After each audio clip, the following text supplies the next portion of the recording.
do that.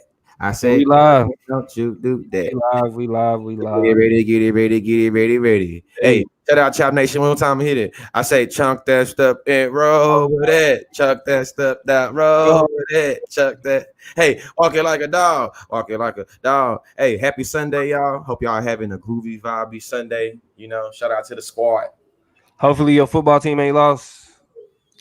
Hey, Our team plays 8 point, Monday, 8 point, Monday, 8 point favorite. Took the Monday. our Sooners. Yeah. Oh man, listen. I mean, but you know, every time we leave, you know what I'm saying, we lose a couple of great quarterbacks. We always got to go through that slump where we try to figure the defense is just trash. I mean, it's a lot. I wasn't even talking about the Sooners, but shit, we talking about the NFL. It's that Sunday. This is the special Sunday edition of the Chop Up. You know what I'm saying? We had some scheduling issues where we had to show up today. But we getting it in before the Miami Boston game. We do have a Celtics fan in the building. She Y'all is tried, y'all tried to act like I wasn't gonna have nothing to talk about in terms of the Celtics this week. Y'all tried to last time we talked, y'all tried to act like it wasn't a big deal. I had to show y'all the shirt that said CS Rise. And did we not? yeah, my Andrew. Yeah. Baby. Yeah, game 6 it's big because if it can go to 7, I think they can win it. If they can go to 7, I think they can win it. But I don't care. Western Conference champions, Lake Showtime.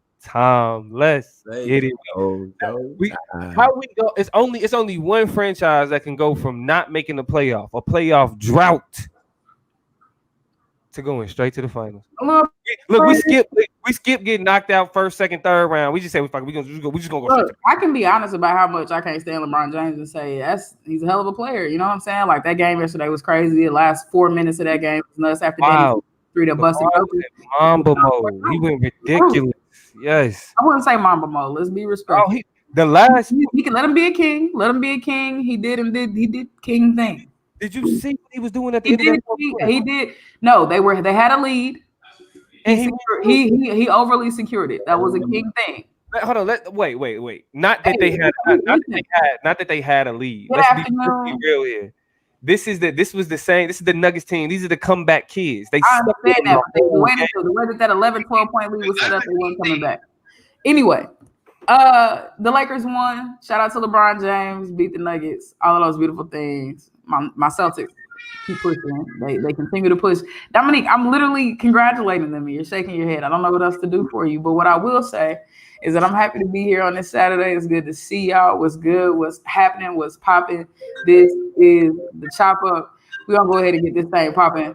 Tell a neighbor, tell a friend. What George say, tell a friend to tell a friend. Whatever Apple device is ringing, help us out. But also, go ahead and let everybody know that we live. Yes. As y'all come in, hit the like, hit the love. Say what's up. That's always wonderful. Shout out to everybody listening, watching, vibing in between y'all football games right now. We know you got a lot going on. You could be doing anything. But instead, I know that you're going to listen to the Chop Up. We're going to talk about a couple different things. I want to know, is the end there? It's a big question, but we're going to talk about that for the snap chopping and roll dice on that. I'll open it up with that. Then the political plug is going to break it down like the political plug always does. Get into a couple of things that's going on around us. And then we got Conscious Lee, who, I mean, of course, we're not going to let another episode pass without really getting into some of the parameters of this Breonna Taylor issue. So, you know, we got to talk about that and get into that and do the chop up treatment to that particular issue. So that's where we at with it. I'm going to go ahead and introduce myself since we're getting the ball rolling. My name is Toya G. I'm on here happy to be with y'all this Sunday afternoon. Who I got with me? Got your boy, George Lee, a.k.a. Conscious Lee. Don't forget the Lee. GeorgeLeeSpeaks.com. Let me get straight on the camera real fast. In the center. Bam, we did. Yo, it's your boy, the political plug, Damo. We in here, Western Conference champions, Lake Show. Hey, LeBron, we've had beef in the past, but all you got to do is win you a ring, brother, and you're good in my book.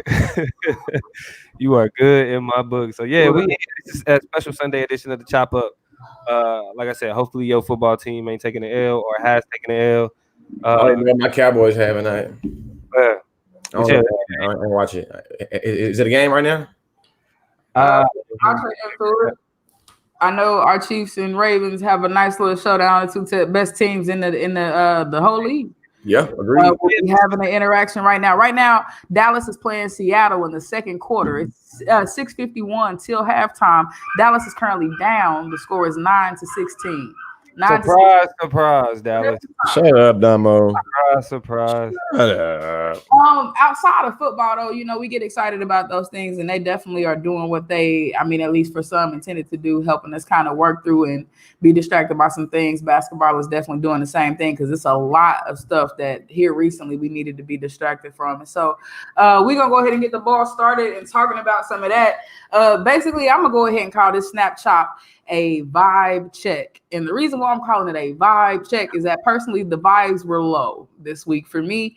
I won't say, that I'm surprised by anything in this whole world. It gets heavy and it gets rough and a lot of stuff be hitting at one time socially and personally, right? But this week it seems like just back to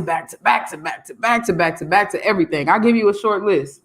We had the verdict in the Breonna Taylor situation where none of the officers were found guilty of at least crimes against or the murder of Breonna Taylor. Somebody got in trouble for shooting the neighbor's walls up and endangering the walls and the endangerment, but not right, reckless, something stupid, but not the murder of Breonna Taylor. Then we have the announcement that Trump has declared that if he loses the impending election, that he does not plan to go peacefully. He will not commit to that as a plan. And let me just tell how the conservatives always cut me off when I say that. You know what I'm saying? He didn't say that. Technically, he said that if the election is rigged. Sure, but he's already decided that the election is rigged, which is why he's dissuading people from participating vis-a-vis mail and doing it. So we've already let's not play games, and so he's not going to go peacefully, is what we already understand. And even if he goes peacefully, his people won't go peacefully, right? He's already emboldened and enraged the whole population of people who think this election is a sham, just like he does. Speaking of the election, it's crazy, right? We had Postmaster DeJoy get in all types of trouble, and judges flip back his decisions to close down post places and take out machines and stuff. But a lot of people say it's too late, right? That the damage has already been done to the mail-in component of the election. And of course, segue into the next issue, the coronavirus ain't making it no better. In addition to impacting the elections, unemployment, we got people dying, right? Let's not forget the fact that we have overgone the 200,000 diagnosis mark. Millions of people have died. I think we had 1 million deaths at this point. Like, it's a lot of things going on negative with that. And then the general depression that people have because they ain't back to their real lives. It's really sitting in. This is month 7 we're going into after the coronavirus announcement. My list is not done, though. We still got, what else? RBG passed away this past week.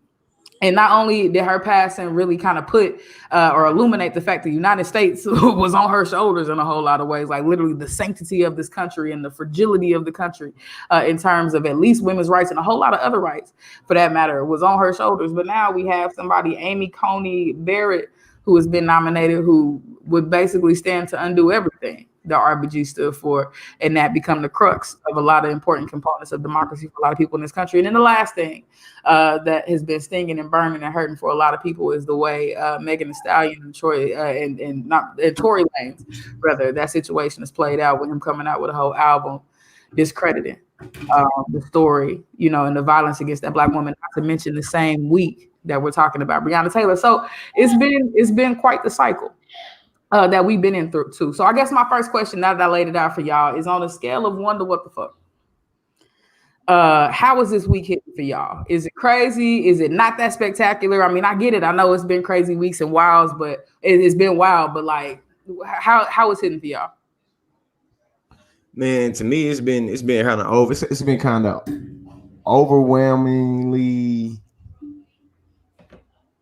simple. I don't know. To honest with you, man, my mind has been crazy about it. I've been discombobulated. I've been let down by a lot of the inconsistencies of the kind of the battle cry, specifically in the Black community. Like, protect the Black woman one day, then the next day it's like we got to hear everything on our sides. I kind of obviously feel like a lot of, what I'm saying, for lack of better terms, niggas showed me that mainstream America has taught them well when it comes to trying to not be ethical or moral when it comes to orienting themselves towards violence and with kind of fake seeking for some fake seeking, for the truth or facts. That's how I feel about that. I was just talking to Instagram. Real quick. We are on Instagram live, letting them know. Yeah, I'm on. And we are live. Let them know we live, man. Y'all can go to YouTube right now, and TikTok ain't let me put no comments. YouTube, Facebook Live. We are live right now. But to answer your question, Toya, in terms of the vibe check and understanding where we at, my thing is, as a pessimist, these are all things that I come to expect. In terms of like every small or literally everything that we're talking about with that kind of hit this week is a culmination of a lot of shit that's already been happening. You feel me? Like this is like, for example, this Breonna Taylor situation is the latest iteration, but we ain't even really recovered from Ahmaud Arbery. Just because we ain't saying his name, you know what I'm saying? Or say we, you know what I mean? Jefferson. Yeah, it's been crazy, right? So we still doing that, right? Then on the other hand, you got it to where when it comes to Trump and everything, he said that the first time. He been saying that. Trump been letting it be known that what he not gonna do is take anything sitting down, take anything lightly, right? Like, I mean, this is coming off of the week where not only, because the one thing you didn't mention, diversity training, he said he was trying to get that out the way, right?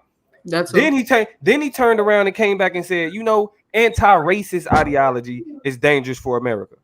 What's happening? He said feminist ideology too. Feminist ideology too. Yeah, racist ideology, anti-racism. When did he say? When did Trump say that anti-racist? Like this week, bro. Well, today is Sunday, so it's dangerous for America, bro. Anti-racist ideology is dangerous for America. And here's what's craziest about that is the fact this is a two-part. Understand that this is a two-part thing, because not only is there a criticism, y'all, there's a K of these types of education, and then there's an all. That's the scary part, that this is a whole criticism. There's not only links, right? They're saying this gotta go, that gotta go, but this patriotic education he's really trying to refilter in and recycle in is the new wave of what he wants us to learn. Like I'm talking about, he about to have us doing the Pledge of Allegiance at the gas station if you had his way. And I'm he been having us in here like the Handmaid's Tale, huh? Over his top. Made it. I don't know. And so ultimately, and Chagra, we're gonna get to that. That's gonna be a part of the political chop today. Yeah, next we got 171 people tuned in with us on TikTok, you know what I'm saying, with us live right now. Yeah, hey, all 100 of y'all, some of y'all take y'all ass to YouTube. Take y'all ass to Facebook. Tune in live so y'all can hear the rest of the conversation. But check it out. So when we going through, like, this vibe is really been a more consistent one. Like I think the biggest hit to the vibe was the RBG, right? And to be honest, once the news that she had cancer hit, I kind of knew it was only a matter of time before we was gonna be having this news. Because like you don't get cancer at that age, and still have the high impact, high stress of the type. You know what I'm saying? Like, so it was one of them things where I'm just like, damn. And I think even she knew that. Like when some of her last words speaking to her granddaughter is yo, don't let them do that. You know what I'm saying? Like don't let them replace me like that. This is really just like a culmination of just everything that's been acting stupid. Not even since the last year, but for the last 3. Specifically anything that got to do with Trump, race, and I think there's a unique connection to Trump and race relations in the United States to where he's bad for it, period. like Donald Trump is and has been bad for racism and addressing it and challenging it. He's been empowering it. He's been emboldening it. For sure. You feel me? So let me ask this question. I want to take one of the things that we kind of already identified and run with it a little bit and speculate. So we were like, Trump is not going to go peacefully. Damo says we already knew that. That's already old news, yada, yada, yada. I even added the fact that his people ain't going to go peacefully, even if he decides for whatever reason that he going to say enough is enough. So I was like, we're talking to my mama today. My mama said, it's going to be crazy whether he win or whether he lose. Like it's going to be I think it's going to be crazy regardless. But almost though, a part of me feel like it's going to be even crazier if he loses. To me, I feel like it's gonna be even crazier if he loses. That's how I feel. And I mean, and that's an interesting question. I'm curious. Mark says, yeah. And I'm just like, I'm for some reason I want to agree with you. Like, I don't think liberals is no hoes. You know what I'm saying? I don't think Democrats is no hoes. But I really do see conservatives like on some wild shit if for whatever reason Donald Trump don't win. I think, and here's what I mean. Here's what I want to unpack too, is when we say wow, what do we mean? Like, we saying, yeah, it might be crazy, but what extent do you think our imagination should run wild with what people would be willing to do if they don't get their way in this election? The thing about it is they not willing to do too much. I'm gonna keep it a buck. Like, I feel like the thing that we do, the Trump supporters. The Trump supporters. I'm gonna be for real. I think that there is a minority of them that be on the wild shit. But ultimately, though, the one thing that is specifically when it comes to this government that's held in higher regard than anything is maintaining that government, regardless of who in that spot. Remember, they freed fucking slaves. You know what I'm saying, to make sure that to maintain the union. So anything.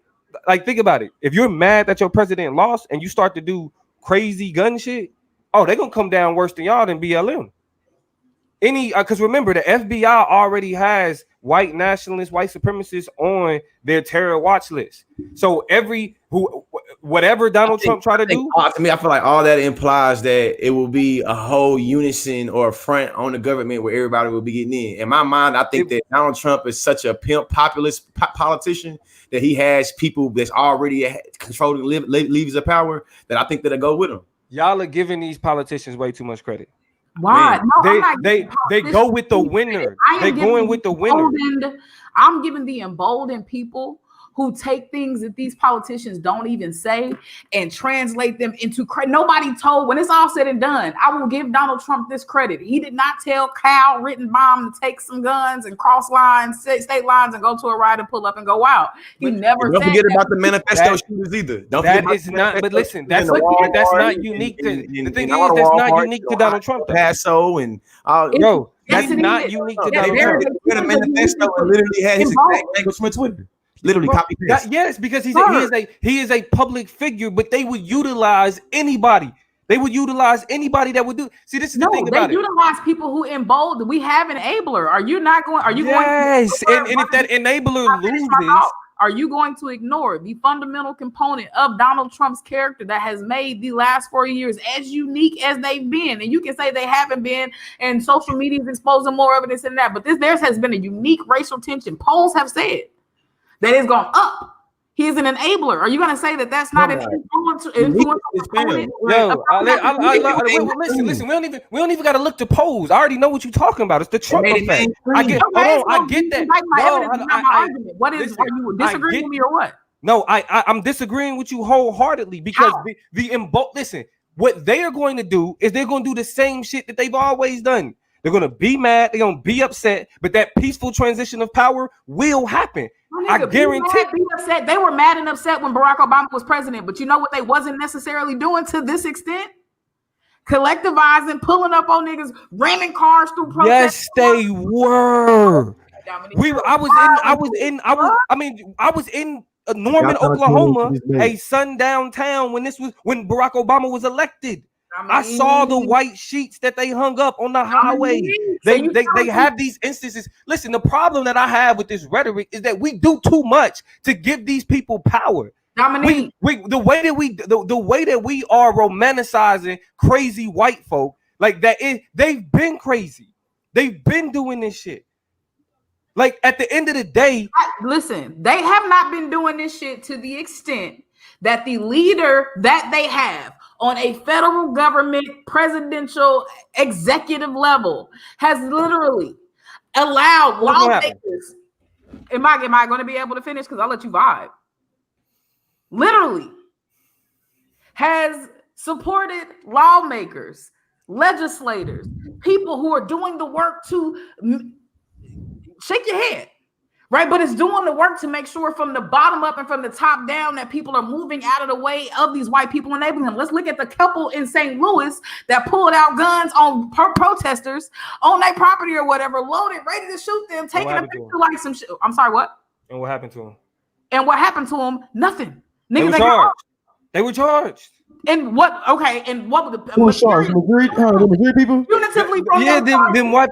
Look, it was a slap on the wrist, bro, compared to niggas, and that's because they are able to have the side of being held accountable by being charged with shit, and those charges don't mean nothing to their real lives. They're not being pulled out of their houses, or their communities. Being sent no, they were became celebrities from the charges. No, Toya, yeah, you know them. They became celebrities from the charges. So those charges put them at the RNC, put them on the stage, man. So what's gonna happen?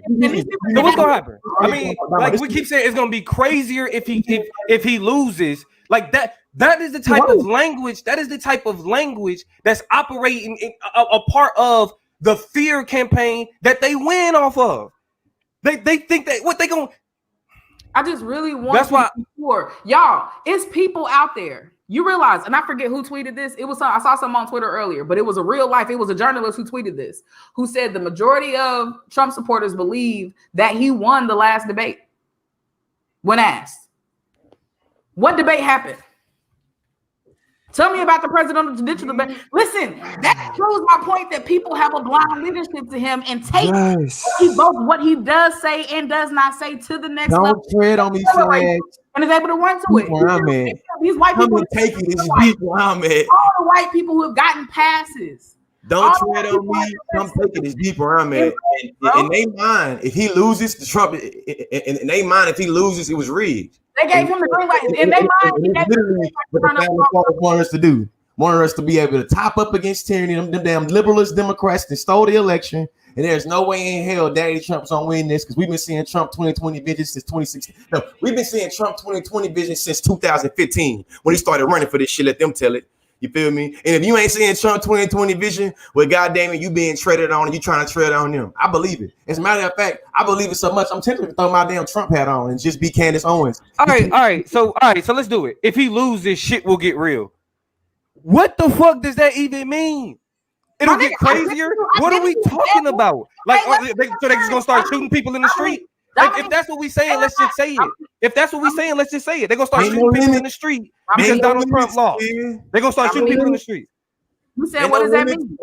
You said, what does that mean? And yes, Eltarion Robinson, I agree. One at a time. Let's settle the simmer. Let's talk. Shout out to our YouTube. Shout out to our YouTube. Oh, let me make it a clear. Let me make it a clear. They're going live on TikTok right now. They're going live on TikTok. Let me make it a clear question. Before you ask your question, I have a thought. Because you asked one already. Can I answer that one? The one I want to answer is, what does that look like? The example I'm willing to give you of many is Heather Heyer, for example. White woman, protester, shot and killed. Ran over. Because niggas in cars just run through protests right now. So the decision comes out. There's some level of protest somewhere. You have emboldened and enabled white people who just jump in cars and just drive through protests. And by the way, I talked about Heather Heyer, but do you know how often people are driving through protests that we don't see in the news media right now? I sit on Twitter all day and watch different cars and vans and shit. People, listen, you can say it's not new all you want to. But yeah, bro, more people are populating, more people are gathering to protest, to push back against what they want, which is creating more gatherings for white people to come up with really sick and insidious shit to go in and do what they don't disagree, when they don't agree, which is how we get Kyle Rittenbombs, which is how we get those people who died out there. But like the examples, I just don't understand why you saying, what does that look like? What does that look like? Literally, what you're describing,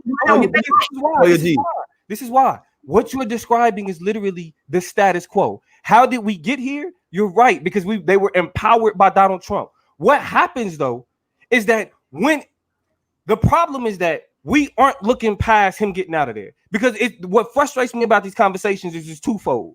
Mm-hmm. Not only are we saying, not only are we capitulating to another Trump presidency. Oh, he gonna win. We've never had two great fucking candidates. But hold on. We've never had two great candidates, but yet here we are today, willing to capitulate to a president that we know is extremely problematic, is in is empowering the behavior that we see. So not only are we capitulating from the voter perspective, from the strategic perspective, here we are in the conversation now scaring ourselves out of Donald Trump being taken out of office. Now we can't talk, man, because if Donald Trump lose, oh man, it's gonna be what? They're gonna keep doing the same shit that they've been doing. They're gonna keep running niggas over. They're gonna keep shooting at niggas. You feel me? They're gonna keep doing the same wild shit that they've been doing.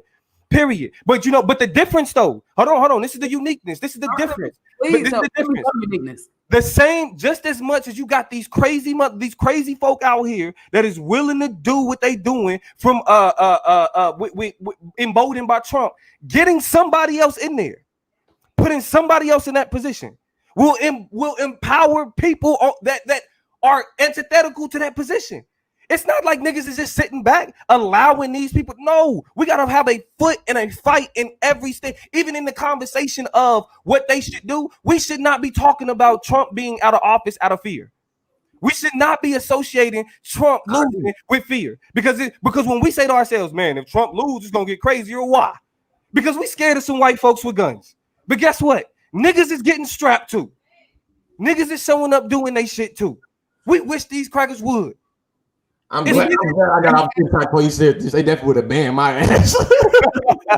Everybody from TikTok pulling up. We see y'all in here. They would have banned me. Shout out to the TikTok fam, man. They coming out. We got our loyal Facebookers coming in. Tiffany, we see y'all. Mark, we see y'all. Definitely everybody on this thing. This is what I got to say. Just because you don't want to see something don't mean it's not there. I think your teenage years show you that you can neglect and you can overlook as much as you want to. Just because you don't do the homework don't mean it wasn't a sign. Right. Don't mean just because you don't want to wash your ass don't mean mean you don't need to get in the shower. Right, there are things that need to be handled and dealt with. And I promise you, in an era, I can't think of a president. Even George W. Bush was not equated to being a fascist, to being a regime leader. Like the ties and connections, people like listen, not so blatantly. Listen, I'm not saying it doesn't exist. The uniqueness on this side of the debate is the brazenness. It's the directness. It's the unapologetic nature, vibe, energy toward all wrongdoing. From the time he came in with these border policies to the time right now where he's dealing with the Supreme Court candidate nominee, it's all been blatant, outward, mean, dirty, conniving bullshit that is dissuading me from believing that the people who follow behind him are not going to take an inch and run a mile. I just don't believe it. That is my uniqueness. Another uniqueness in the team. Another uniqueness too. I agree with you, Damo. Niggas been getting killed since been getting killed. We were being killed under Obama. We were getting killed under Trump. The uniqueness is that when we protested under Obama, we protested under Trump. The uniqueness is under Obama's presidency, niggas wasn't getting $1 million bails, bro. I'm talking about it's a whole freedom boys that's locked up right now, man. I'm talking about I know for some that's Oklahoma City right now got $1 million bonds, bro. $1 million, fam. I know, but who's theirs? I think that to me, that's the uniqueness, is the emboldened nature of. So listen, if Oklahoma and Texas gonna be let it go ahead, Toya. I just want to work backwards because people in the comments like, what's the context of what we talking about? Right now, we are trying to frame, number one, whether or not a Donald Trump election is going to fuel some type of revolt, right? If niggas is really just going to turn up on either side on this issue. And then Damo made the statement that if there is a turn up to be had, that it's more likely that conservatives, no, I think maybe George said this. One of them said that it's more likely that conservatives turn up more than liberals will. So we're trying to have a conversation about, I asked the question, what does the turn up even look like?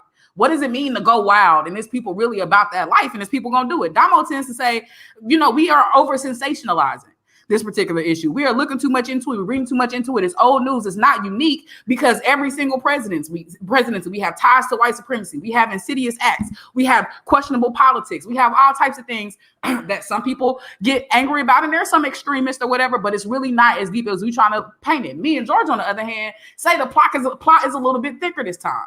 That there's a lot more people who have shown that they are willing to take these little crumbs of sensationalism and extremism that Donald Trump been putting out there, the dog whistles, I like to call them, and they running with them things. And I think they gonna be willing, whether or not Donald Trump leaves peacefully or not, I think they gonna be willing to blow some shit up. And I'm nervous. My nerves are a little bit bad. So that's what we've been talking about. And we about to close it out here lately. Final thoughts from y'all, and then we got some other chops. So what's up? Yeah, okay. All right. This chop got this chop. This is supposed to be the snap chop. We done been on this over 30 minutes. Hey. Let me say this though. if anybody, I definitely don't want to come off as if I'm undermining what it is that y'all saying, right? There is a fear there. There is a danger, not even a fear, a danger associated with this element. The Trump effect is real. It was a study done that showed the amount of hate crimes that increased. I think they went up 200% whenever Donald Trump did a rally, right? The surrounding counties had an increase in hate crimes every time. That's real. That's real.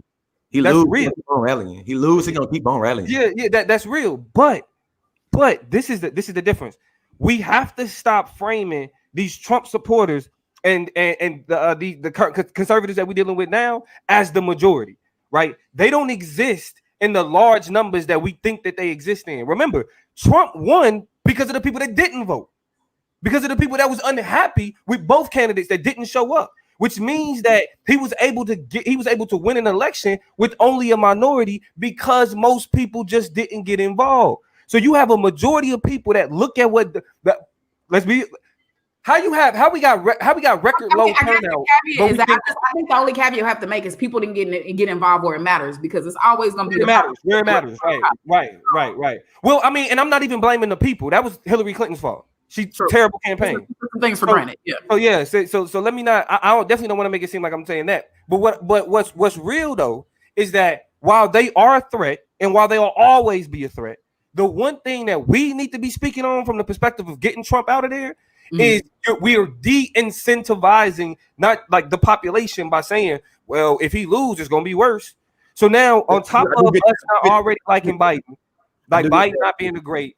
Now it's working. Remember, the KKK was a terrorist organization. What happens when we say, well, damn, it's gonna be worse, it's gonna get crazier? They're terrorizing us. Get him out of there and let him show up. See if niggas is just gonna sit back and think like, oh, well, he lost it. Yeah, get him out of there and let him show up. Be crazy if you want to. It's 2020. Yeah. Your kids will be looking at you. Even y'all on TikTok know.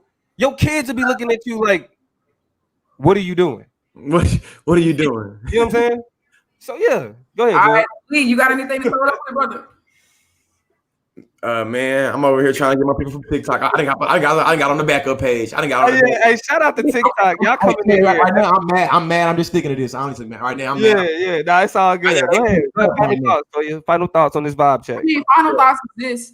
Ramadan Steve, you hit the nail on the head, and you're gonna be the comment I use to close it out. Highlight Ramadan Steve real quick. He rallied the undereducated, right? The uneducated and the undereducated. And I think that's exactly, when I'm talking about people who are willing to rise up, really to get down, really to go wild, it's those people who cling on to their Second Amendment rights without any really true navigation or understanding of why it is that they cling on to those rights in the first place, right? It's not to fight against other people. It's to defend yourself from the same government that is trying to take your rights away if you slow down and think about it for a minute.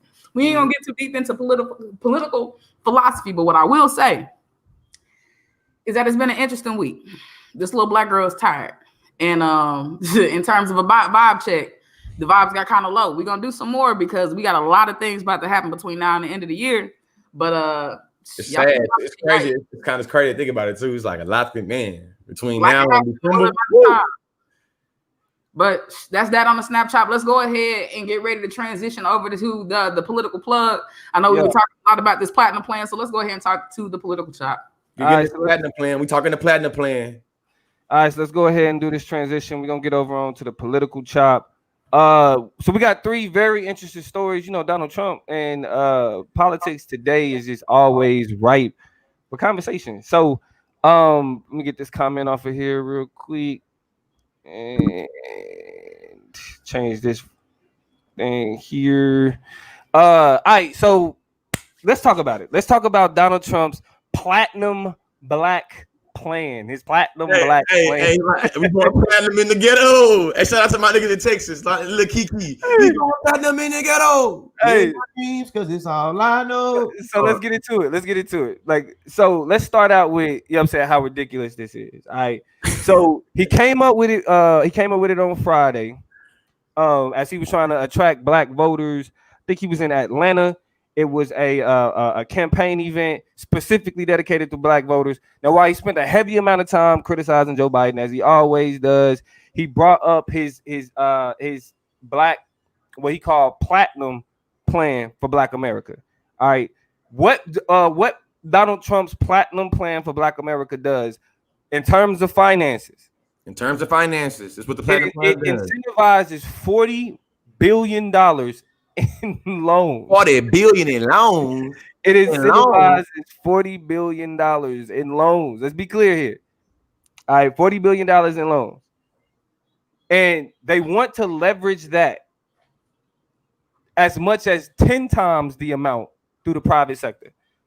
So that's why he's saying it's his $500 billion plan, because once the government leverages these 40 million in loans that they'll be that they'll make available through whatever fashion, then the hope is that the rest of the private sector would then jump onto this and then also provide up to 10 times the 40 billion. That's where he gets the 500 billion. Now, even from that number, you would only get 400 billion, but we know Trump just can't help but lie. You know, Trump is a pimp. You feel He me? can't help but lie. So he rounds up to 500 billion. So it's 40 billion in government funds that's specifically dedicated towards providing loans. That's unique. This is not reparations. Donald Trump is not giving niggas money. It's loans. And then the hope is that the private sector will provide 10 times that amount. Now, before we jump into it though, I also want to add a part of that platinum plan. He will be making Juneteenth a legal federal holiday, and advocate for a what's called a. Hold on. My nigga said Donald Trump and the platinum plan is gonna make Juneteenth a national holiday, and that's a part of the plan, man. A federal holiday, yep. Donald Trump is a pimp, dog. Hey, he a pimp. And a proposal to enshrine a national database of police misconduct into law. Hey, like Valerilian asked, is the interest rates a part of, like, are we getting like, are the interest rates a part of this policy plan? Ain't been discussed. Look, Valerie said, watch that, and that's the crucial thing about it, right? That's where it's like, because specifically what Donald Trump is trying to do is he's trying to say, all right, y'all not getting loans? What? They redlining y'all? What? We got loans. We got loans for y'all. You know what I'm saying? We got some loans for y'all ass. We gonna get y'all some loans. We gonna hook y'all up. You know what I'm saying? No interest, 0 down, 0% in the first 6 months. You know what I'm saying? Like that's what he gonna go into the next level of that shit. You feel me? But we got that, but then you also got the National Police Database. Oh, police doing y'all bad. We're gonna make sure we record their ass. Boom, put it in the system. Then Juneteenth, what? Man, we'll talk about Malcolm X Day, but right now we gotta make Juneteenth a federal holiday. We gotta make it a federal holiday. That's the platinum black. He already claiming that he made Juneteenth famous. So in terms of how platinum, you know what I'm saying, triple platinum, double platinum, how platinum do y'all think the platinum black plan is for Donald Trump? Which I reacted to. Hated it. No, so you gotta say it. Hated it. Like hated it. Yeah, what it is. It's out. Lee? To me, it seemed like some textbook pimping where you're able to promise vulnerable people that ain't got shit, able to sell them hoop dreams. And I think that when we talk about policy, to me, it seemed like it's not really practical or pragmatic. You know what I'm saying? When it comes to the actual results, what's being promised and kind of how we're going to get there. You know what I'm saying? Kind of how we're going to get there. And I think, too, it kind of shows a whole bunch of contradictions. Now, I think that a whole bunch of Trump supporters love to talk shit about how affirmative action is reverse racism and about how all these things that specifically go to black people is racist. And like to deny the nature that systemic racism even exists. But then you kind of go into it right now and think about like, okay, so what does it mean for Trump to put all these incentives to black people at the same time saying that anti-racist shit is wrong? To me, it's pimping. Like, it's literally pimping. It's like, okay, saying anti-racist shit is wrong, feminism shit is wrong, diversity and inclusion shit is wrong, the 1619 Project is wrong, saying anything about the history of America is wrong, but I'm gonna try to get out of these, but, baby, let me tell you something, baby. You know, they called me Donald Trump. You feel me? They called me Donald Trump. That's 2 D's for double dose of pimping. You double dose of that pimping. Go ahead, Toya. What I tell you, baby. Hey, you know, I'm being a Trump supporter for the rest of this. Please don't. Don't do it. No. Hold on. No. We ain't inviting him on the show yet. He gonna get his own special interview. We not bringing him on the show yet. Go ahead, Toya. I think what bothers me the most, we hear what's being said, and then I always envision the conversation that's being had with the close people that's trusted in the close quarters of Donald Trump, like Jared Kushner or some shit. And I feel like he's like, Jared, here's what we're going to do. We're going to burn the candle with both ends. We're going to tell them to shut up about this race, identity, gender shit. We're about to shut that shit down. And then the biggest complaint they got about the shit is that slavery set them back so far, so we're going to set them ahead with this other shit so they can't say nothing over here. We're just going to shut them up once. Like, that's right. There are no solutions in this. Thanks. There are just attempts for you to reconcile some type of legacy, for you to high road what you did for niggas, and for you to shut us up on both ends. And so that pisses me off just because I'm reading through the math, right? And it ain't mathing. Then the second thing that pisses me off is why loans? Well, think about why loans. What other type of monetary fiscal compensation have niggas been demanding to reconcile the how far back 400-year, false start we got? You know what I'm saying? In relationship to white people, we've been asking for reparations. So instead of giving niggas money, right? T.I. and them talking about, why don't you just take the money, take the $1,200 and invest in a business? Nigga, I can't do that, but I can do that with $50,000. Then I can invest in a business or some land or do something meaningful or whatever. If they gave me reparations, you want me to go do something dynamic with $1,200. But you want to give us these loans. And here's the last thing I'll say. Instead of reparations, you want to give us these loans that, like Ali pointed out, is going to have price gouge interest rates that niggas not going to be able to pay back. No generational wealth. So if the business or the entrepreneurial shit go kaput, now I owe more money than I did when I started, when I was trying to start a new opportunity. Now I'm filing for bankruptcy. Let's talk about financial literacy in the black community right there. People trying to have it, but we don't even got black. Like, am I going to take that money? There are no black banks. Remember, y'all shut all those down and they stopped being a thing. So I got to take your money and go put it in Wells Fargo, where they don't want to hire black people. Right. Toya, what did he say? What did he say to you? What did the CEO of Wells Fargo say? It's not really that we don't want to hire black people. It's that honestly, when you look at the pool of candidates, there's not enough qualified black people in the pool. There's not enough qualified black people in the pool. They're dumb. The interest rates is high, and I got to take it and go put it in the Wells Fargo account where y'all don't want to hire the bankers that are able to enable me and qualify me for other grants and stuff like that. So I ain't taking out other loans to supplement the loan that you gave me. Like, it's tiring. Yeah. Insulting. My mama, shout out to my mama. She in the comments. She said it's an insult. Hey, that's why I was like, oh, Miss Girl, shout out to Miss Green. Shout out to Miss Green. I do want to call. I want to point out. I don't see nothing but YouTube. I see Miss Girl. Oh yeah, YouTube cracking. Grillmaster 33 said, I've read articles about development in my city created by the opportunity zones, but black entrepreneurs and residents aren't benefiting. It's important that somebody from those particular communities is speaking on that, because that's where a lot of that Donald Trump money is going to. Specifically the opportunity zones. So even like we talking about the 40 billion, right? But that's not just like, okay, we just gonna give 40 billion in loans. It's going to be a part of incentivized programs, and kind of like, to be honest, it's kind of like the reparations that they doing in Asheville, North Carolina. So in Asheville, North Carolina, if anybody talking about reparations, they know what they doing. The community, city council decided to provide reparations to their black community by investing particular amount of money in certain areas and incentivizing black businesses, those types of things. So really what Trump is doing is he's trying to play up on that, but address like the things like redlining and all of that type of shit. But the issue with that is it doesn't take away from the fact that the people that live there still aren't in control of those resources. It is still a requirement. Two things too here. I think it's part of it too, though. That part of the Platinum Plus plan. But also ask it too is that it will make it where Antifa and white supremacy crimes will be considered terrorist crimes. I mean, right. Like federal Antifa and the KKK will be considered terrorist organizations. Terrorist organizations. And also another one was the stuff that was attached, like specific stuff that was attached to the line order. I'm trying to think specifically how can I phrase it, but it definitely was some stuff attached to the line order that was with the plan. And to me, I think that's why I called it like this. Like it was just an interesting thing, a conglomeration of shit to put together. To think about, we're gonna be able to say we're gonna make these things hate crimes. But I imagine though the parameters in which we get to call things hate crimes gonna be very small. Because we already know you attach to increase of hate crimes everywhere you go. So that's already a goddamn paradox in itself. You know what I'm saying? It's like, what does it mean for you to talk about hate crimes? But we know it's a residue when you leave. So it just makes you like, silly. I mean, silly. I think Simone Brown brings up an interesting comment, right?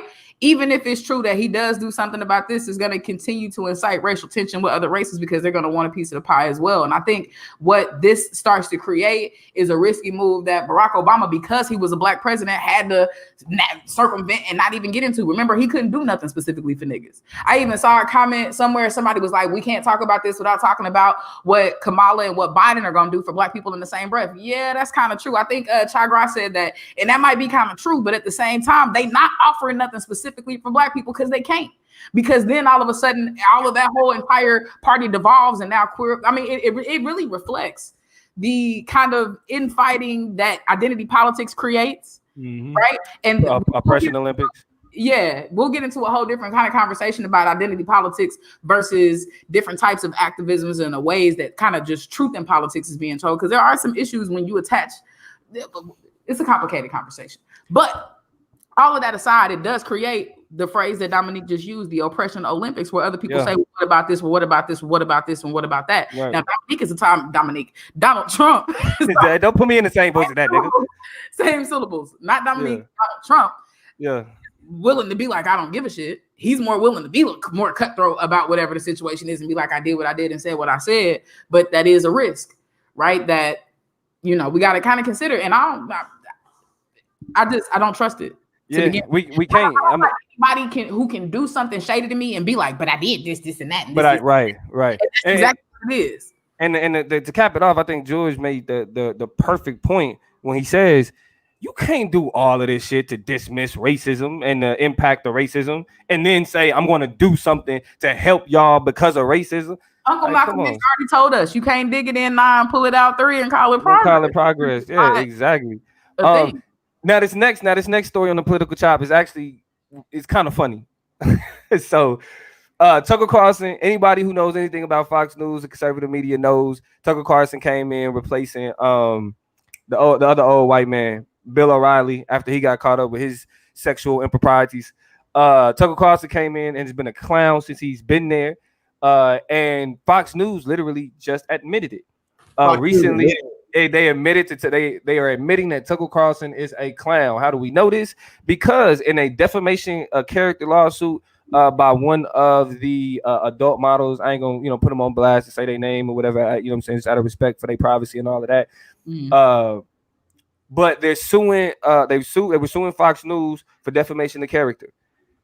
The defense from Fox News was that nobody takes Tucker Carlson seriously. Tucker Carlson, no reasonable person. That's actually the language in the response in the lawsuit was no reasonable person listens to Tucker Carlson and listens to what he says and takes it serious. Fox News won the lawsuit because anybody who would watch that show would know. But let me ask y'all this: while that's funny, like that's the joke, how do y'all feel about Fox News being one of the largest? If not the largest media organizations, news media organizations, openly admitting that that one of their pundits, who is one of their higher performing pundits, pundits, should not be taken serious. What is your response to that? How do you respond to Fox News? Like, okay, it describes to me it adds to like the pinnacle of where we at in 2020, because we know that Fox News is the biggest supporters of Donald Trump. So when you think about a lot of the things that Tucker Carlson says to both the Trump supporters and Trump party, you feel me? It just adds a whole bunch of like, what the fuckery, you know what I'm saying? Like, what the hell? So let me get this straight, Fox News. In a legal suit, you made the argument that nobody should take your people seriously because they be talking nonsense. And if you're a reasonable person, you know damn well they lying. So you are a person that has you got it, Toya. I mean, I'm taking it in, and I'm looking at Napa's comment, and I'm also looking at Emily's shout comment. out to Napa. I apologize. Napas says fake news. Emily says it's horrifying because I have to deal with fallout because my boomer parents eat it up. And this is what blows my mind, yo. They eating up the fake news that Donald Trump literally created the language about that he wanted certain news outlets to be flagged and marked as fake news. He literally wanted to put disclaimers on stuff. And the very avenue, the channel that he gets his news out, the least scathed, the least they said they fake perspective is literally admitting to being fake news. Admitting to being fake. Even these people they had satire with their news, but it was to have more credibility. Jon Stewart has more credibility. Period. Colbert, Jon Stewart had more credibility, and that's because Trevor Noah. And then you have somebody literally that y'all are just like, this man is a joke. Why is he on your station? The same to the person that says Black Lives Matter is terrorists, say they thug, say they all type of what, say colleges is just liberal hotbeds to teach students how to hate America, and say that we're spending a whole bunch of tax dollars to to me it's just the crazy part to show you where we at in 2020, man. Yeah, it's frustrating. Go ahead, Toya. I'm probably about to pronounce this wrong, but my bad. It's missing a syllable for me, so I think it's DeLangier or something. Langler. Yeah, it's wrong. Langler. Yeah. Shout out to everybody coming from places hold on. I didn't know this. I didn't know that either. I didn't know this. Fox runs a disclaimer that is for entertainment purposes per FCC news. Now, this blows my mind because they are kind of juxtaposing CNN, and CNN, as far as I know, has no such disclaimer. So how is it that right? I don't fuck with CNN either though. So me neither. But we know of the beef, fake news versus real news, and we know that Fox News is supposed to be the real news. Exactly. That's just my mind is blown because there's the willful ignorance. I think education is elevation, man. Education is elevation. But people like who Emily talked about, right? People who are part of the boomer generation, people who have been raised and kind of taught and led by the boomers, by conservatives, whatever, go and eat it up. They start satisfying in their day, supplementing in their day with this news and are feeding it up, and they don't care. That little disclaimer means little to nothing to them. They riding out on the truth and the factuality of it. So them, even Fox News admitting Tucker Carlson is a joke, I guarantee you somebody will regurgitate something he says on next week's show because they don't care about that part. Now the last political chop I want to get into tonight is a bit more serious. I'll keep it a little bit succinct just so we can get into the conscious chop because I definitely want to talk about the Breonna Taylor situation. But it is a little bit deeper, and this is the situation with Ruth Bader Ginsburg and the future of the Supreme Court. Now, when I first heard it, like I said, when we was talking about it earlier, it was something that I was preparing myself for, but I knew the danger of. Because let's get it understood. Donald Trump now has 3 Supreme Court judges. One of the things that we got to be wary of is the conservative relationship with judgeship. That was one of the most important things that they stressed as a part of the conservative platform that a lot of people didn't pay attention to. The problem with that is there are studies that have been conducted that have shown that conservative judges, on average, give Black people specifically more time. 6 months average, right? So the one thing that with us, our biggest issue in the United States being with the court system, the one thing that we that should matter to us in terms of what we deal with, what we struggle with, should be the court. The Supreme Court is the highest court in the land. That means that any decision that's made in any lower courts will always go up. The highest that it could reach is there, right? The highest that it could reach is there.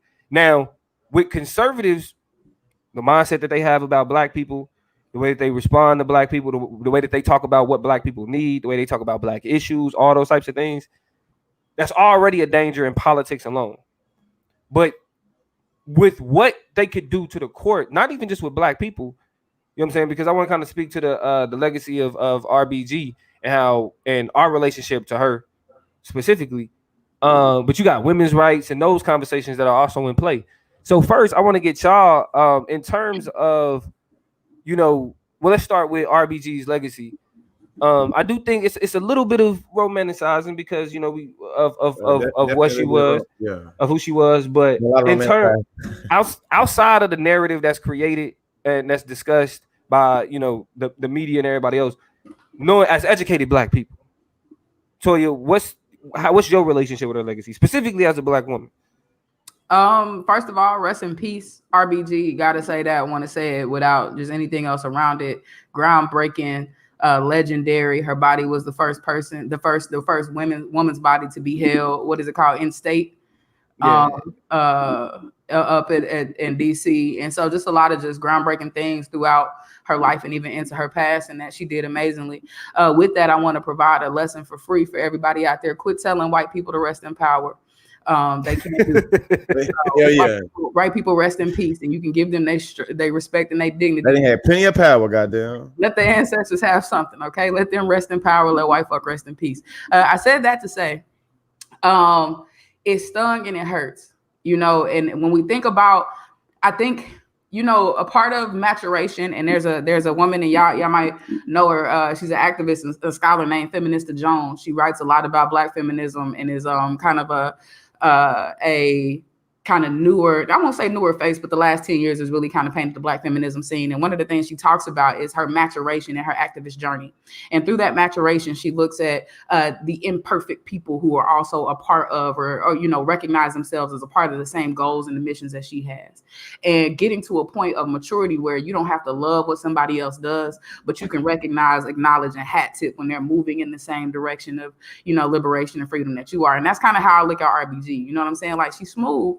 You know what I'm saying? She's great. She's powerful. Her legacy is amazing. There's some questionable things. Like when you look at all of the interns that stood on the steps and when a Black face in the building, I saw some Asian folk. I saw some women. I saw some men. I did not see a Black person who got to clerk for her and intern for her during that. You know, that speaks a lot. It says something. And so we also talk about and think about a lot of the statements she said. She made the Colin Kaepernick statements and then she brought it back. Right, or took it back. She realized that she made some informed statements and said some things out of turn or whatever, and she should. So it's a lot of back and forth. But I've come to a place where I can acknowledge and recognize imperfect people. You know what I'm saying? Who do things that are necessary. And for all intents and purposes, you know, RBG walked so that my favorite, you know, Black attorneys and legislators, ones who I know of and who I don't know of. Shout out to little sis Corey Johnson, who is out here doing her thing in the DC area. Like, they are running. They are making the way for Black women and making strides or whatever. So RBG did a lot for women. As a Black girl, I got respect. I got love. I got adoration. I got appreciation. I understand this shit be complicated. Ain't nobody out there going to do it perfect. Even the people who I identify with is going to miss the mark. And so in terms of just giving respect for the groundwork that's in the direction of what I believe in, got to give it to her. And then anything else that was undone, that was left unfixed, that was inappropriately handled, any misstep she did in terms of Black folks, in terms of whatever, the Black women who she crawled for are now able to walk and run because of those advancements. So, I mean, that's really what history and legacy looks like. Marquis said, I don't think she was moving in the same direction to liberate. And shout out to the Jane, it's pronounced Jean Devon Rousseau, right? Because I always read it on Facebook, but I ain't never said that shit out loud because that ain't that nigga name. But shout out to the Jean Devon Rousseau podcast. You know what I'm saying? My boy Marquise be getting it in. Y'all make sure y'all follow him wherever you get your podcast, Spotify. I don't agree with Marquise, just in the sense that I don't think she was moving in the same direction of liberation. She was attempting to maintain the liberal status quo. And I mean, I don't know. These are personal feelings. So I guess if we are having a conversation, a broader conversation about liberalism and what it looks like and how it kind of functions, ensure. But as a woman, to hear another woman say when an important decision is being made that a woman needs to be in the room, completely. I think that is a novel idea even now when we're having conversations about women's bodies. When we talk about the Supreme Court, we literally are talking about having women. And now we look at the nominee and we see that, any old woman is not enough, which is what I mean by people furthering the conversations. But the foundation of that conversation about having a woman in the room when the decision was made started with her. Right. Yeah. And so I feel like, I mean, is it impactfully revolutionary and liberational in this moment? No. But is it foundational? 1,000% absolutely. And I'm gonna stand by that.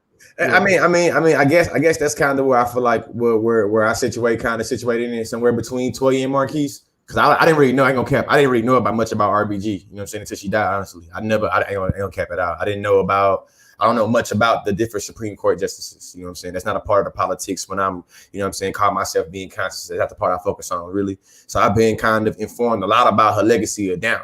So I've been kind of caught in between a lot of people kind of, you know, celebrating her and talking about what she's been able to do and champion in terms of gender But I also, because I have a lot of followers in the indigenous community, I know a lot of things that she's been kind of like I feel like it seems like depending on what crowd you're talking to has a different respect and understanding of RBG. I know that she's backed a lot of like oil companies and, you know what I'm saying, different things when it comes to native land throughout her career. You feel me? So I'm just kind of situating that with what she's been able to do for women and things like that. You know what I'm saying? Trying to be pragmatic in my pessimist mind, you know what I'm saying? But being able to try not to like completely disevolve her as a woman or disevolve her what she's been able to do because, you know what I'm saying, she's done these things. But you feel me, trying to be as mature as possible. I do think that there is something to be said, though. I feel like how we can take these different tropes in terms of like gender equality and kind of how it situates within like the liberal status quo. But I think that as for a black woman like Toya and hearing Toya say, but me as an individual, I was empowered by this. I cannot deny that. That's why I think I cannot completely. And that's my biggest thing. Like Marquise going hard in the comments. How many black women? And I said none. I acknowledge that already. I can't fall for white women liberalism hype. I've not fallen for anything. White women in the room. Is that the logic that will go Roe v. Wade? Absolutely. I talked about the new nominee, Amy Coney Barrett, and how she has the ability to undo a lot of important things. However, right. And this is, I mean, again, these could be some white political philosophies that you don't agree with that I kind of do ascribe to. I ain't got to agree with you, but I can with the right to say what you got to say. You know what I'm saying? Everybody deserves a seat at the table. That's how we going to hash out and really know what's good. I'd rather know your politics out loud than behind. So yes, let these women rise to the top so we can get their asses out of here too. Right. But I still, yes, intersectionality does necessitate that my womanness does in some ways identify with the strides and the ways that women have been able to kind of take up some space. Now, the goal is to put the right women in the right women. The right women, right. That's why I'm not completely, devoid or separate from the logic of, the fact that, which black women and which women are we talking about when we talk about RBG. All of those criticisms can be true. And I can still recognize the fact that the statement she is making about women being in the room is making space for my black ass. And I'm on the way. And so that's what I'm saying is do things that make space. That's in the direction of what I'm going. I don't got to agree with you 1,010%, but I can acknowledge that you make some space. I think the problem with a lot of these conversations is that the criticism is based on a more media national narrative than reality. And that's always the problem. Like we can't shape our think pieces around the media's narrative.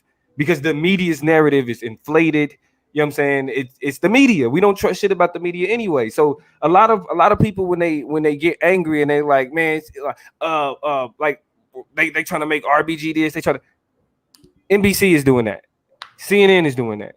You know what I'm saying? Like even Fox as a news organization does that to a degree, right? So we can't like us spending our time, dedicating our time trying to analyze and break down. Well, why are people? No, people aren't saying these things. You know what I'm saying? Like George said, I ain't really know too much about her until after the fact. Right? And George is an educated nigga. You know what I'm saying? Which means that. But I've been dating for 10 years. Exactly. And look, and that's what I was gonna say. If she had an impact on blackness, now as a woman, we can't speak on that. Like how she that's why what Toya's saying is valid because those are the types. Like I know, I got a lot of women that I follow on social media, and I can speak for a lot of the women I've seen that were empowered. You know what I'm saying? I speak for them, but speak on the women I've seen that were very empowered by, you know what I'm saying, RBG's legacy and no cap, a lot of black women. You feel me? So you know what I'm saying? Shit, I ain't gonna disavow that. You know what I'm saying? I ain't gonna disavow that at all. I think, when I keep going because I forgot what I was about to say. It was about I'll say this and then we can get to the. We can get to my chop. We can get this. We need to. And that's why I say I'll cap this off right here. Like, I know, please, people, the media narrative, look at it for what it is, and let's not waste our time involving ourselves with criticisms of what the media is saying and people who embrace what the media is saying, because the issue with that is that's a losing battle, right? Like when the media wants to deify or when it wants to demonize, it's going to do what it does. Mm-hmm. And the narratives that we attempt to create around it, it only kind of complicates it. So the audience should always be providing balance. If the media is saying this, let's just have a conversation, right? We don't need to, man, why y'all deifying her? Nah, we knew she made some statements that were unproductive. Yeah. You know what I'm saying? She had some stances and she occupied a space that in a lot of ways was problematic for black people, but she had some stances that was productive. We keep it pushing from that. That's the political chop. We got one more chop to get into with G Lee, the conscious chop. Go ahead, bro. You muted. Hey, you muted it. It's the phrase of 2020. You muted. That is the phrase of 2020. Hey, you gotta unmute yourself. Hey, I'm still trying to corral some people from TikTok to come through. Hey. But we know that unless you've been living under a rock on Wednesday, we know the news that happened from the state of Kentucky, and we heard the words of the itinerary journey.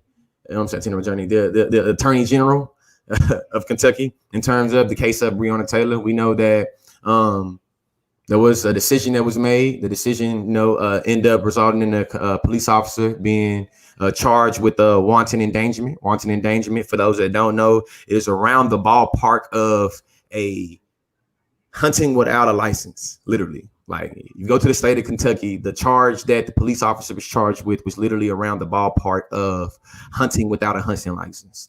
What we know is that because the bullets that rang in this crazy tragedy, we know that the neighbors of Breonna Taylor's room, or walls, I should say, got some bullets. And we know that specifically was the charge in terms of the police officer that was taken into jail on a $15,000 bond. And that's what happened. My first question I have for us, is from a legal perspective. I know we have a lot of emotions. You feel me? I know we have a lot of feelings, and I'm not saying they don't matter. You know what I'm saying? As a matter of fact, I'm saying in terms of this question I'm about to ask, is there a way that we can, with our emotions and feelings, understand what legally has happened with the Breonna Taylor case? I think my understanding of what has happened, feelings aside, George Lee, consciously in here, facts over feelings is what we repping on a regular basis. And I agree with that ideology. That being said, it makes complete and total sense to me that an organization or an entity that is as high stakes as the police have the desire, and especially as extensions of the government, have the desire to protect their employees, much like a hospital, right? A lot of your doctors, right, have insurance, for example, right? They can't go in all recklessly and do any old thing to the body or do whatever, but the body is a phenomenal organ, right? It does some interesting and intriguing things. And so they make sure that as much as that doctor is responsible and liable for the things that they do, that there are some protections that doctors have. There are some levels and lengths that hospitals will go to protect the work of doctors they feel like are doing a good job, largely because they have to protect the sanctity of the hospital or people won't come. Or it'll literally devolve everything we know about life and health in this country. And so similarly, I can absolutely fathom a world where the government does everything it can to protect employees, even under plausible and likely negligence. That's not far-fetched to me at all. Do I like it? Am I excited about it? Do I feel it? No. But if I have people who are out serving my interests and protecting things that I think are of the public good or my good as I perceive the public, and I get to perceive their good, so I'll tell them what's good for them and not. If you threaten that, then we got the right to go in and fix that shit. And I'm going to send people and agents to go in and do that and defend them as much as I can in the carrying out of that particular task. That is completely logical to me. Mm-hmm.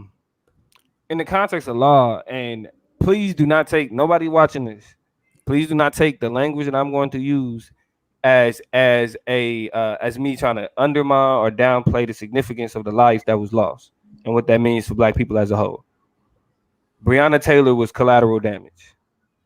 The reason why I use language like collateral damage is because there is a quote unquote war going on. Still, they call it the war on drugs. And whatever they got to do to win this war on drugs is what they do. And what happened to Breonna Taylor, she was a casualty of war, collateral damage. Same thing that the millions of people in Hiroshima and Nagasaki, collateral damage, right? They had to, regardless, we got to prove a point. We still got to do what we do. The reason why they can't be held criminally culpable is because they were carrying out the will of the state. Period. If we think about the circumstances, when you think about the circumstances, this was not, harassing a Black woman and things get rowdy and he accidentally shoots her. It's not she's running away from him and he thinks she's a threat and he shoots her. Mm-hmm. This is a no-knock warrant. When do they do no-knock warrants?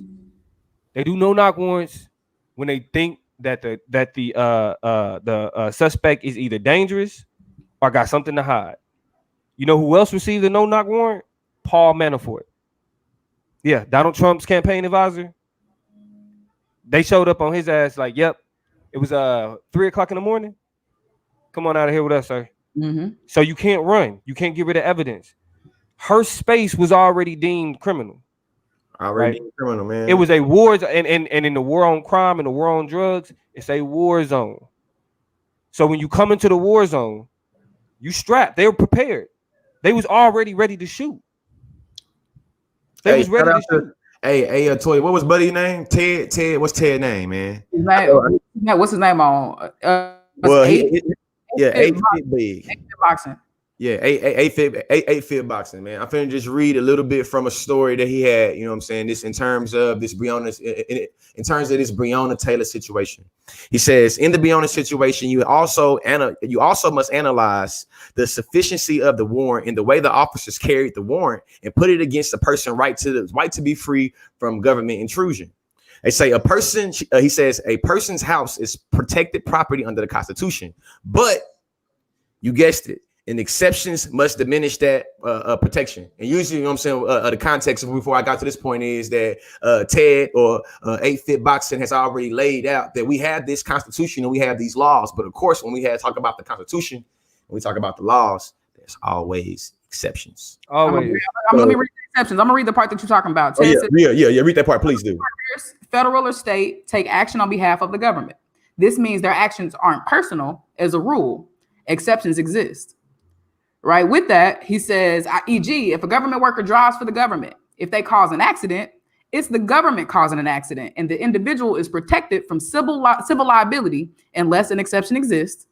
Same for criminal culpability unless an exemption exists. Driving drunk while working for the government, etc. An exception that will likely make the individual criminally culpable and civilly liable. He continues by saying, so it follows that police officers act on the behalf of the government. This means the individual is not personally liable in a civil way without an exception existing. Essentially, the government creates laws that apply to people and decides how laws are applied to people. Going further, the same government that makes the laws decides which laws can be applied to the government.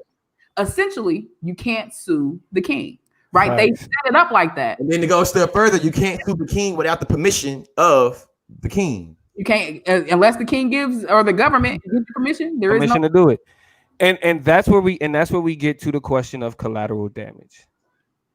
They were carrying out the will of the state, and this brings in this also brings in that curious question of criminality when it comes to Black people, right? Because those rights are protected by the government unless what? You commit a crime. If you have a drug den, your drug den is not free from government intrusion. If you have if they think you're operating a brothel, that brothel is not free from government intrusion. I think the conversation is more about how there's how Black people has this codified criminality in the law. When we think about the death of Breonna Taylor, I agree she was collateral damage. But the idea that her personhood was not seen as being innocent until proven guilty, or being able to receive due process or right to counsel, or being able to see a judge and a jury, I think that to me, I feel like it's something to be brought into, something to be thought about, how when Black people are alleged to be criminal, how the idea of the word alleged kind of goes away, and then the law just kind of treats you as such. You feel me? Because in my mind, it's thinking about how when I'm in history too, right now, we know all across the country, little kids are being taught about the Great American Revolution and being taught about us, America being beautiful, specifically of the values of standing against, the state tyranny. You feel me? And because America is unique in being able to stand against state tyranny, we have the Second Amendment right. The Second Amendment right is not to fight intruders. The entire Constitution. To be honest, anytime we talk about constitutional amendments, those protections are all set up against the government. So when somebody tell you that, well, it's my First Amendment right, the government got to respect that, not me.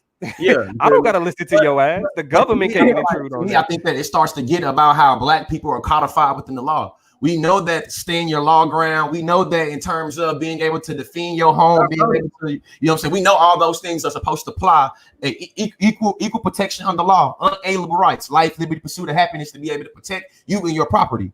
What I think that this conversation is getting into in terms of Breonna Taylor, we got to think about also the Botham Jean and the Atiana Jefferson, or even, you know what I'm saying, the 1960s, the Fred Hampton. And I hate to even bring that up now because I feel like, you know what I'm saying, I'm getting myself in trouble with the CIA. I'm sorry, y'all. I don't want no beef from this educated CIA. Whoever got my file, listen to this video. Listen, I don't want no smoke at all. We trying to make our podcast. You feel me? Punk ass educator on the punk ass podcast, man. Yeah. I don't want no smoke at all. Yeah. But we know in terms of the law, it seems like when black people get to exert the law and use the law to be able to defend ourselves, there's a type of criminality that's codified on our bodies already. And we see that Breonna Taylor. Yeah. And this is what in the comments, a lot of people was like, nah, y'all are basically trying to find a justification for what happened. It's not. No, right? It's not.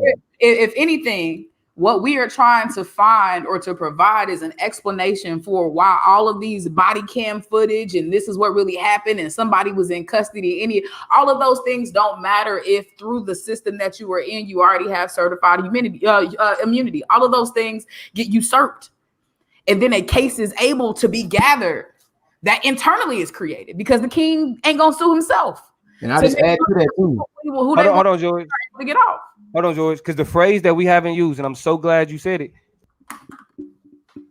because the phrase that's supposed to be used specifically is qualified immunity. Qualified immunity. Yeah, my bad. Qualified immunity. Which means that as long as you carrying out the will of the state, you are immune to criminal repercussions. Period. And to me, what we see is that when people like Clive and Bundy, you know what I'm saying, or white people decide to kind of take up some arms against the state, they kind of have this idea of being able to preserve their life in a personhood, the general welfare of the governed. You know what I'm saying? I'm using some Constitution, old school jargon. Yeah, the personhood of the governed, the consent of the governed is being held in terms of the government holding up their personhood. And we see that when black people are, you know what I'm saying, approached by the law, they don't have that same thing. So I was going to ask the people in the comment section, people that listen to this. When me, Toya, and Damo are talking about the justification of the law, I want you to think about W.E.B. Du Bois' double consciousness. When we say that we can see it from a particular perspective, we're not saying we see that from our perspective. Listen, I'm an educator. I got multiple degrees. I'm a husband. I'm a father. Nobody cares. Degrees. He always talk about the degrees. Degrees. They got 3 of them. I got 3 of them though. I went more for them, but people don't see that as that. So when I say I see how somebody could see me as a thug or a criminal, that's not saying I'm justifying somebody seeing me as a thug or a criminal. That's me having a double conscience and recognizing the reality I live in. They might do such a look like me are usually seen as thugs and criminals. That's literally what they're saying. It's a double conscience with the law. That's what we're saying. We have a double conscience with the law, and we understand how the law says it's supposed to operate. And how the law says it's supposed to operate is that the way we interpret the law is not the way it's interpreted towards itself. We're thinking about how us. A little bit more context from AFib Boxing before we go to some of these comments because they jerking. Ted says officers' actions can invoke criminal culpability, but the rule is their actions are not criminal, but in the furtherance of the government's work or qualified immunity.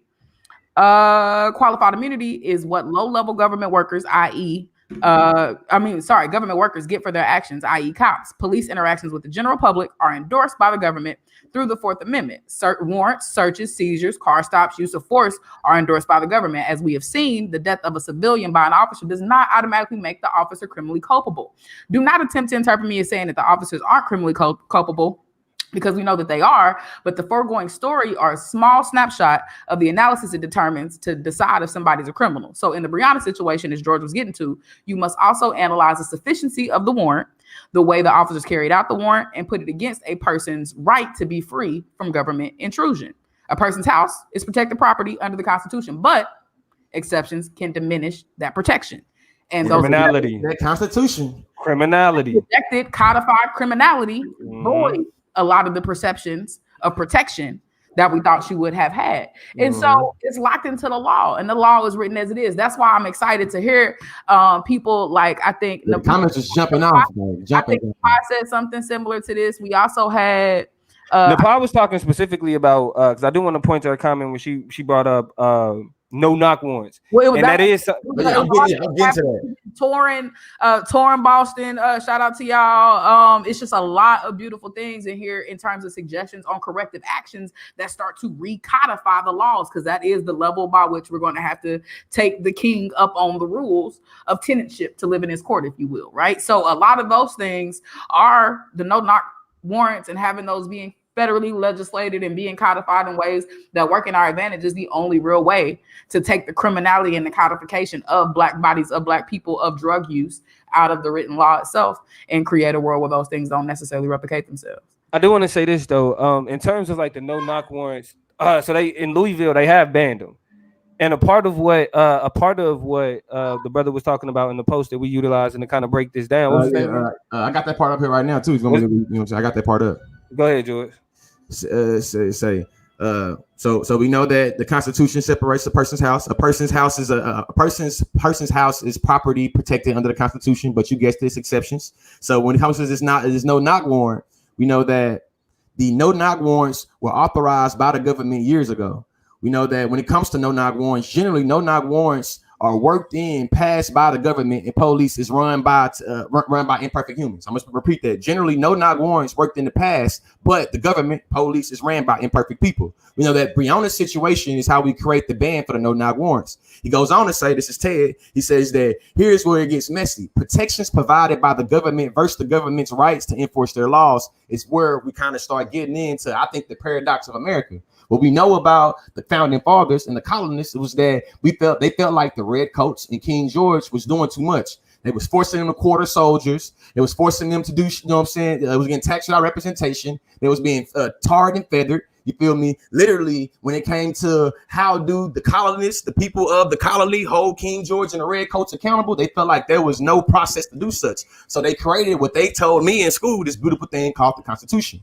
Which brings me back to Ted's words. The Constitution and amendments that apply to the states through the Civil War amendments are protections to which the government must adhere, but we are back to those exceptions. Say there are so many levels of analyzing the Constitution and laws created by our politicians. Life, liberty, and property are protected by the Constitution on emphasis of life. I'm gonna repeat that part. Life, liberty, and property are protected by the Constitution on emphasis of life. He says that remember my story about fundamental rights? Yep, you guessed it. Every time a citizen had a fundamental right to life, this means the governments must have a compelling interest to take it away. That's what government, and that's where Damo was talking about this idea of collateral damage. So I want to make sure y'all not trying to play my brother on some sucker shit.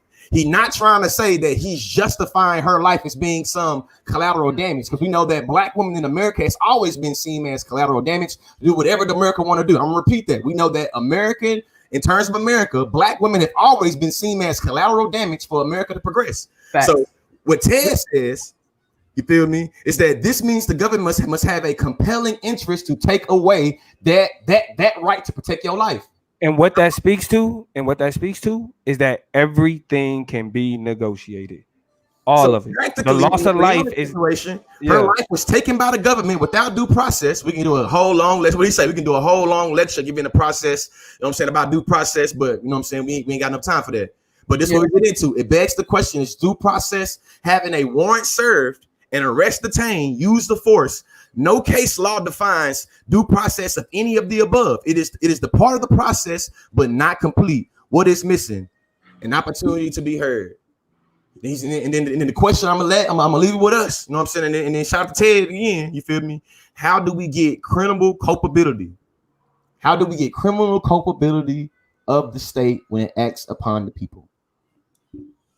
I think I'll say this and I'll let you get it to you. Mm-hmm. And this kind of gets into that pessimism. I don't want to be too depressing. You feel me, for niggas? But y'all know when we kind of get into that Wildersonian thinking. It is what it is. Right. I know Wilson on the list. Right. It's like, I mean, I want to say, I mean, because like what I do, like I study politics because I do think there are ways that we can mitigate, right, these circumstances, but it's always after the fact. Like we can save people afterwards, but it's always one of us is always gonna have to be a sacrifice, right? That's the ugly reality of it. You know what I'm saying? But tired of being a sacrifice. I hear you, Black women. I hear y'all. Nah, straight up. I'm gonna scroll up so we can get into some of these comments.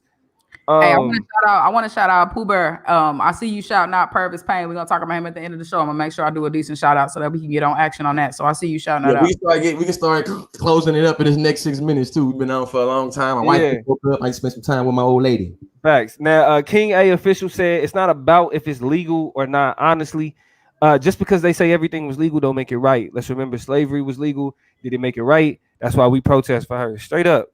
That's without a doubt. Without a doubt. Melodious Rambling said the scariest part of all this is the qualified immunity. How many times can this happen now? The amount of times that this happened so far already, it kind of speaks to when the system is working how it's supposed to. You know what I'm saying? How many more times is this? It's a conveyor belt. You know what I'm saying? How many times does it want to happen? Nah, that's facts. That's facts. What else we got here? Fresh Eat said, y'all are showing the ways that the government has set things up in such a way that they are untouchable. The system was set up that way purposely. That's why we fight for abolishment. That's facts. I mean, this is where the abolishing the police movement come in. Hey, CIA, punk ass Tia talking again. Punk ass she's talking again. Listen, hey, I ain't got nothing to do with that. I ain't got nothing to do with that. Education is elevation. I'm just teaching, man. Y'all remember last episode we talked about Chelsea Manning, and I got that random call from 0000000. As soon as I said it, I'm convinced watching. Hey, I was looking at the viewership. As soon as George was like, listen, I ain't doing nothing, CIA, shit dropped off like considerably. So it was a few of them in here. Simone Brown said it's flawed and we need to vote to change things for the better. We need to put people in office who have our best interest at heart. Now, I do want to, while I agree with that statement, I do want to reiterate that is mitigating. To be clear, that is mitigating. That don't solve. Voting does not solve, but it does help. Hey, it's mitigating. And too, for the people that don't understand what he's saying about mitigating. If I'm whooping your ass, you want me to stop whooping your ass. If I say I'm going to mitigate whooping your ass, you recognize this means I'm going to stop whooping your ass a little less, but it does not stop me from whooping your ass. I think that's a clear way that I think that people should understand what I feel like a lot of oppressed people is asking for. It's like, we don't want to be mitigated. We want you to stop.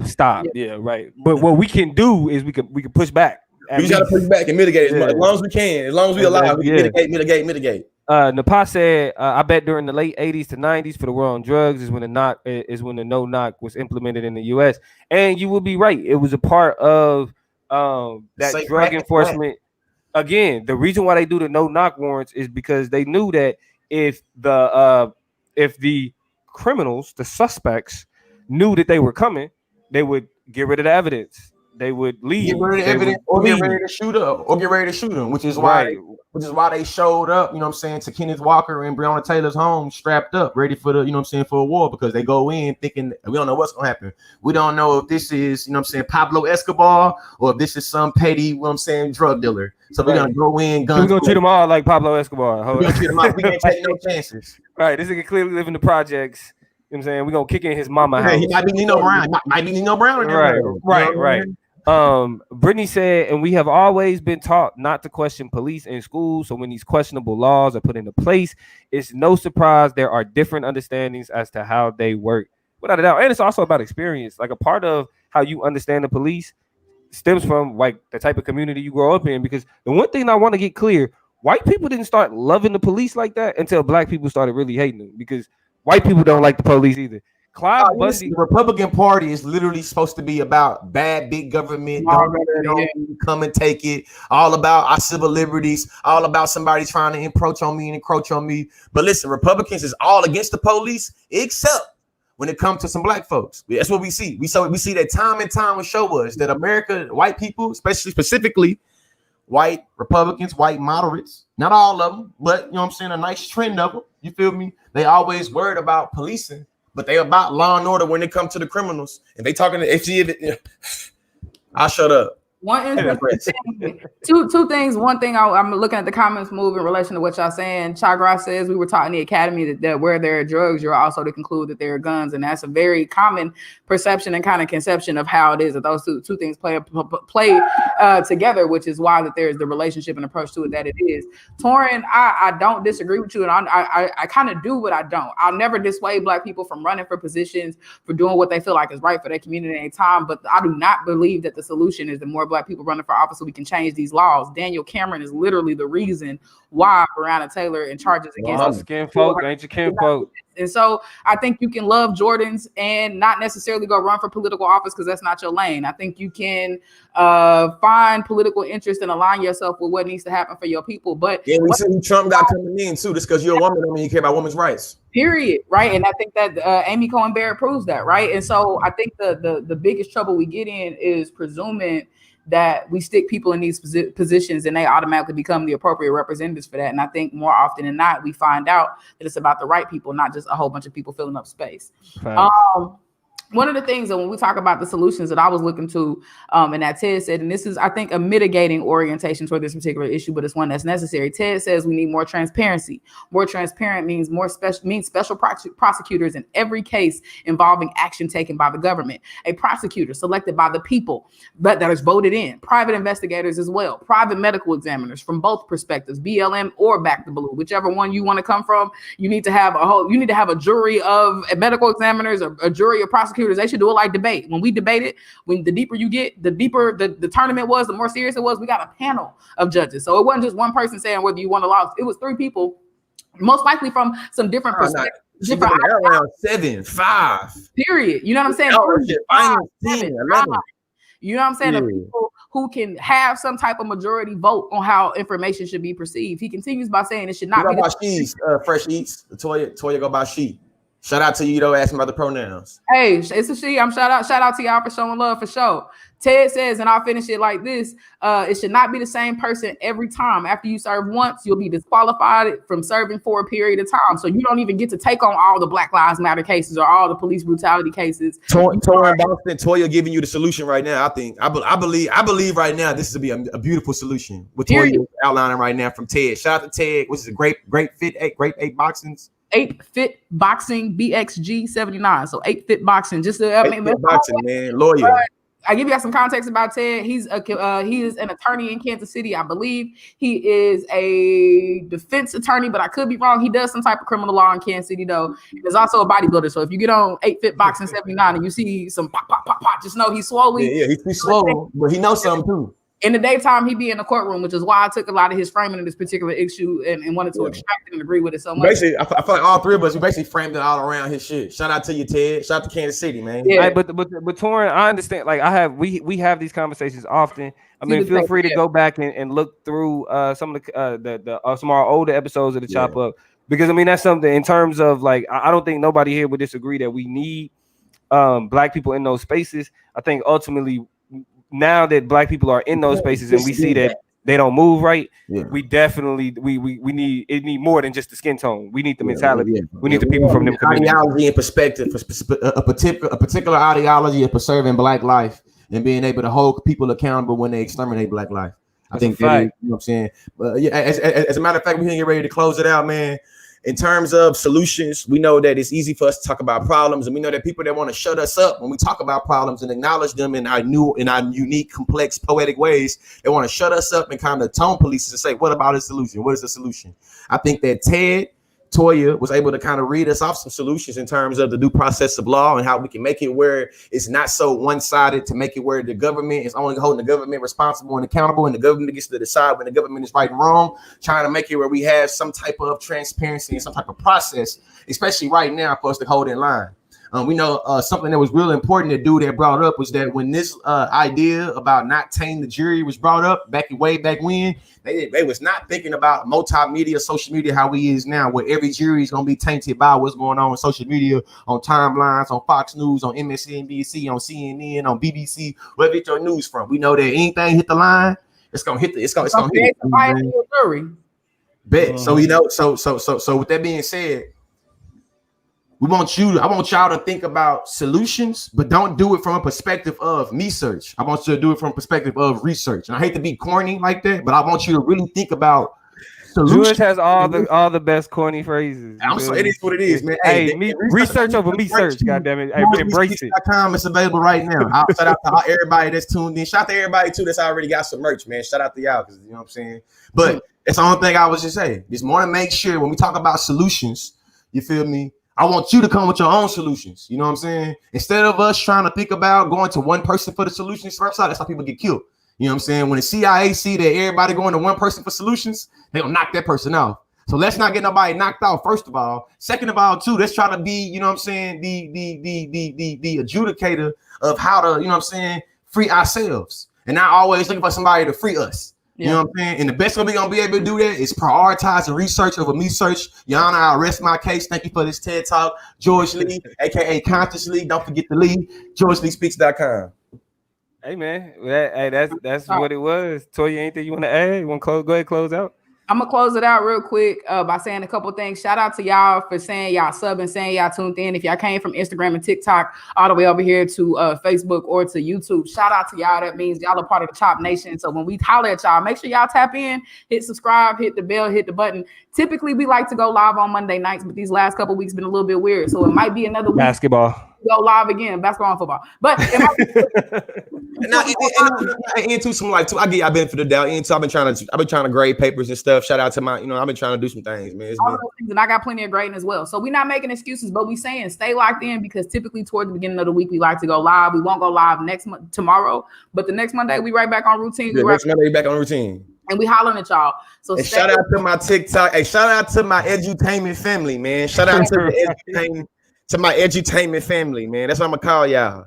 Right. My edutainment family. What I want to do and what I think I'm gonna start doing is giving the Chop Nation some homework. And what I want to, this homework is inspired by the homie. Call to action. This is a call to action. What we call it, baby. Pooh Bear Reacts. Y'all homework is to go research Purvis Payne, P-E-R-V-I-S, Payne, Purvis Payne. Purvis Payne is from the state of Tennessee and he's close to execution. He's been in jail for 32 years for a crime that what it sounded like is that it's impossible that he couldn't have committed. Real quick, give y'all the scoop. He came in and he has an intellectual disability, which of course affects your judgment. It affects a lot of things that go into situations, especially if the situation is traumatic. But he's basically came into a situation where he's found his neighbors had been a victim of some serious heinous crimes. I don't remember how many people it was. I've been reading kind of quickly, but he goes in and tries to resuscitate, tries to help them out, whatever, recognize he's all bloodied and everything like that. And so when he recognizes that, that'll probably implicate him as the person who perpetuated that crime. Of course, the police go looking and searching for who did it, and they accuse the neighbor, which was Purvis Payne. From there, he got put in jail, and I'm looking at an article that gives 8 different reasons, and this is from the Innocence Project. So I want y'all to look at Purvis Payne on the innocenceproject.org, and it gives 8 different reasons why he couldn't have committed this crime.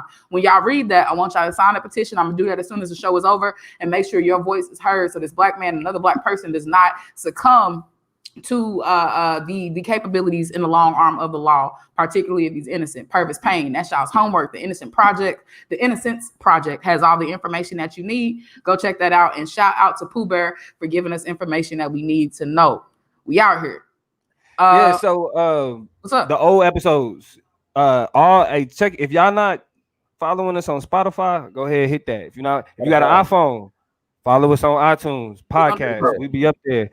So in case you missed the live or any episodes you want to go back and check, all you got to do is go back on the Spotify, wherever you get your podcast, we there. Just go back, check out the past episodes. This episode will be broken up and placed on Spotify within. I will have it up tomorrow since we're supposed to be live tomorrow anyway. Y'all heard it tomorrow. Y'all heard it. I said it. Namo, you need a lot of stuff from me tomorrow. We need you to have this mug up tomorrow. Then we need you to have this shit about Breonna Taylor, because if we wait too long, it ain't gonna be relevant no more. Yeah. We gotta get this Platinum Plus plan shit in. We do need to get on Tidal. We not on Tidal. We do need to get on Tidal. We'll be on Tidal soon. Get on Tidal. But we on Spotify, iTunes, everywhere else. Check out all the episodes on Facebook and YouTube. We be going live. We be doing our thing. And shout out to everybody tuned in. Solar Vision Debate League family, man. Yeah, because it was a collection. You feel me? You got Solar Vision Debate League from YouTube. All my homies just showed up from there. My YouTube family. You know what I'm saying? George TikTok family. Toya Real family. Hey man, my sister was in there like we had it. What's good? What's up, y'all too? Yeah, so this was live. So shout out to the pod, everybody else. We out this thing though. We out. This is the Chopper. Out.